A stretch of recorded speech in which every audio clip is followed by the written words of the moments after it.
So welcome all to Robbie Tech. Without saying the word today I'm going to talk you through my mythology regarding this year's hard rubbish and how I decided instead of getting a lot of this and that, I'm going to concentrate on computer parts, try to salvage the e-waste that's going out into our landfill and hopefully make something of it. We'll start off by going outside and I'll show you what I've already salvaged this time around with only approximately an hour's time of picking. I call it picking regarding hard rubbish, and yeah, I wouldn't say it's lucrative, but if you're in a position where you've got some spare time and you can equate that rather than working for the part, I'd say give it a go and make sure that you get the permission of the owners who have disposed of the rubbish first. Otherwise, you may find yourself in a pickle with the council themselves because they frown upon people picking up e-waste. They like to obviously make some money themselves from it. Without further ado, I'll take you guys outside and I'll demonstrate to you what I've brought back this time around, and then we'll come back inside, and this is already the finished product of last year's pick and this year's pick regarding just some patience. I've already made some other PCs before this, but this is just a case which I was waiting for the right parts to emerge, and finally they sort of got salvaged, I have to say. So without further ado, I'll take you for a quick tour to the front of the place, and yeah, we'll continue on our merry way, and then I'll give you guys a rundown over this PC and how much money I actually put into it. Whether it was needed is another story, considering the additional parts and componentry I've got available. But yeah, let's do it. Robbie Tech. So it's hard rubbish collection week, and I've got some stuff already on the side. What I managed to grab from someone else's place has actually come in handy. As a result, I've gotten a few bits and bobs which I'll show you guys inside the place, as well as what I've got outside ready to be picked up for hard rubbish again, because you tend to couple it within that week and that way you're not stuck with all the leftovers. I've got a few other cases which have power supplies, fans, a Mobo still inside with a undisclosed CPU in the thermal tank just here, a couple of DVD writers which may or may not come in handy, but I'll show you guys once I get them dismantled what we're actually left with to work with. Alrighty, so we're in my shack. Now first things first, I have to show you guys SATA cables. You can never have too many of them, and all these have been tested and working, so that's a really good thing. Also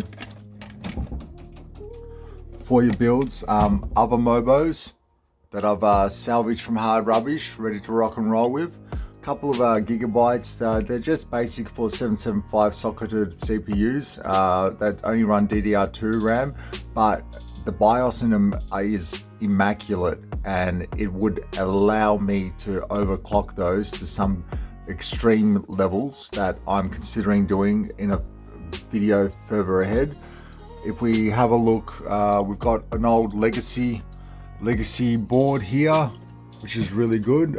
That's got your Pentium 3 brick, which is really cool. I'm really happy that I got that. Managed to get this from hard rubbish as well, this little light which comes in handy, but also power cables. You can never have too many of them. Something else that you manage to get from hard rubbish picks. If we go across here, just in recent, I've got 3 power supplies here, another Mobo hiding under there, which is a 775 socketed motherboard that runs DDR3, so that's really good. It's got Wi-Fi enabled Mobo as well, all working. 430 watt Antec power supply, 460 watt Cooler Master, and a 700 watt Cooler Master power supply, all working. This one's still a bit dusty, needs to get the TLC loving that needs to apply to them. They're all non-modular power supplies.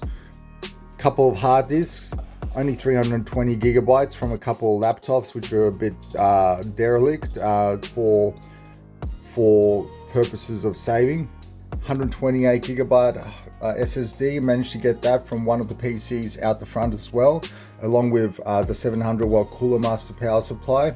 Also another power supply that's currently in the PC which I've already built.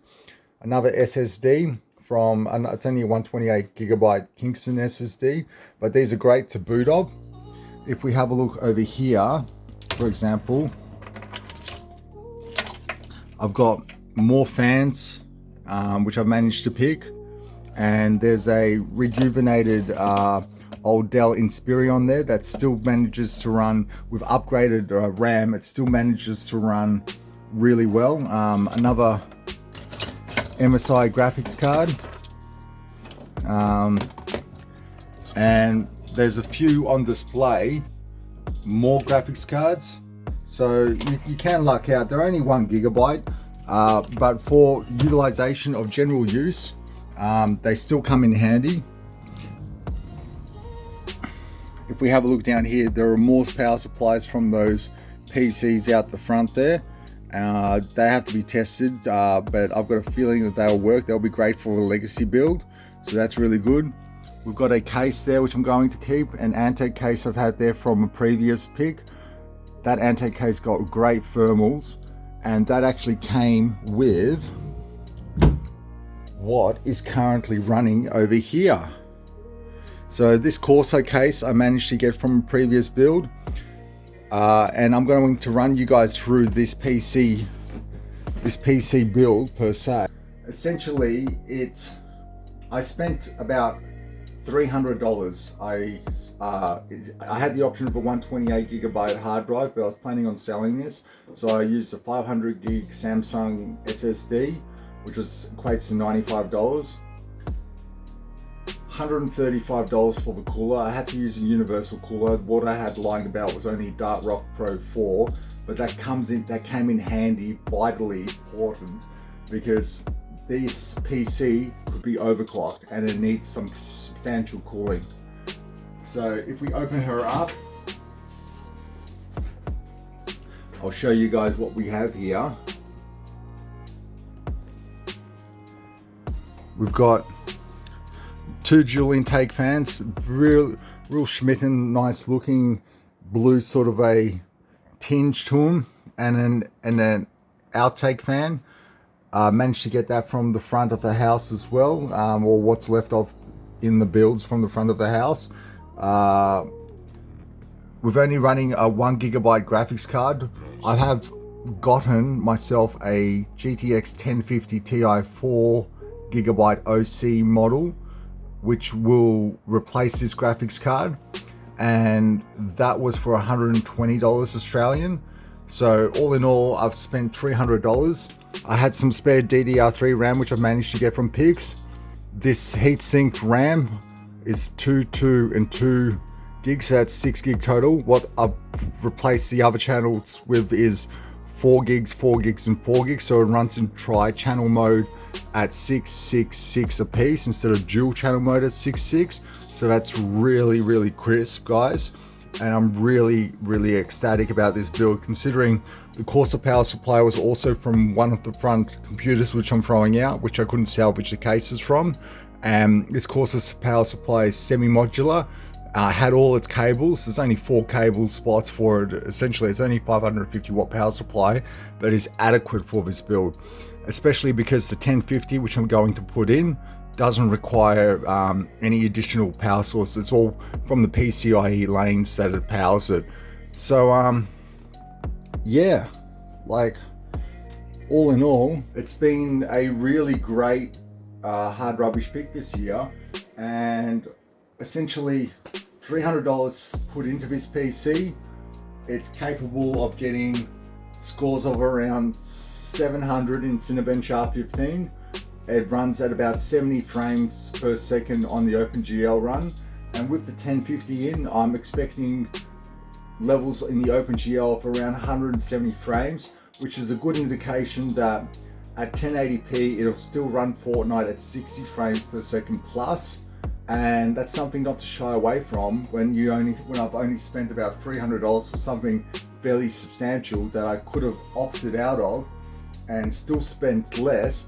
I could have, for example, got both these drives and put them together in a RAID array fashion, increase performance read and write speeds substantially, but also brought them together for a 240 gig boot drive, which would be sufficient without spending any money there. So I would have saved another $100, so it would have only been about $200.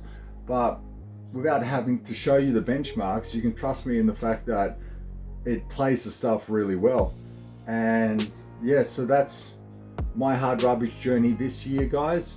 Hope you enjoyed the little walkthrough, my little shack and whatnot, and I hope to get some other videos out to you sooner rather than later. So hit the like button. I'm only learning how to do this sort of stuff, and hopefully those likes will inspire me to come out with greater content for you all. Anyway, peace out.